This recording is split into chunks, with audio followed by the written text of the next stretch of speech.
right.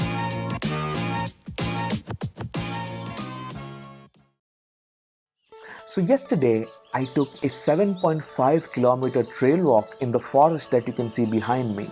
Now I know it's not a lot, but for me as a person who had been indoors since the last 1.5 months and I had not done any kind of outdoor activity, this was a lot.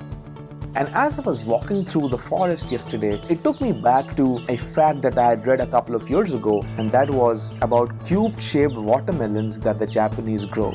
Now, why do they grow cube-shaped watermelons? For the ease of transport. But the more important question is, since watermelons are usually round, how did the Japanese end up growing cube-shaped watermelons? Well, here's what they do. When they plant the watermelon and it is still small, they put a cube-shaped container around it. As the watermelon grows, its shape and size gets constricted to that cube, and hence you have cube-shaped watermelons. That got me thinking that us, you and I as humans, we usually talk to the same kind of people, go to the same kind of places, and read the same kind of things. Now that constricts our thinking in an invisible cube-shaped box, and it restricts our natural growth. We need to stop limiting our thinking and our growth to an invisible cube shape, and we need to let it expand. So I hear a lot of talk these days around disruption and companies getting disrupted, industries getting disrupted, things changing. Now here's what happens.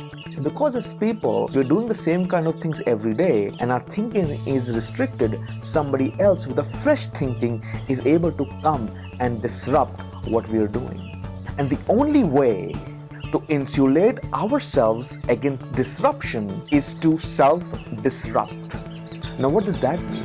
That means that you need to, at your personal level, start doing things which are out of the ordinary for you. For example, for me, by doing the trail walk yesterday, when I was walking, I had this fresh surge of thoughts and emotions, and it took a toll on me physically. But now looking back, it was rewarding because I did something different and I feel more confident about myself. Sometimes I go and talk to new people who are not the kind of people that I would normally interact with, perhaps people who are of a much higher or a much lower social strata. I talk to them because there's so much that I can learn from them. Sometimes I read books that I'm absolutely not interested in. I was reading a book on microbiology and I didn't understand 80% of it, but I still read it because I was disrupting myself. I was disrupting my thinking. And this is what I need you to do. Try to do new things, try to talk to new people, try to read new things, try to listen to somebody who does not share the same opinion as you do. When you do these things, you're essentially disrupting yourself. And when you begin to self-disrupt, then it is very difficult for somebody else to come in and disrupt you.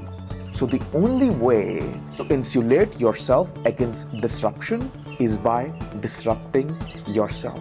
I've shared more about this insight and many more insights in my book, Be Invincible.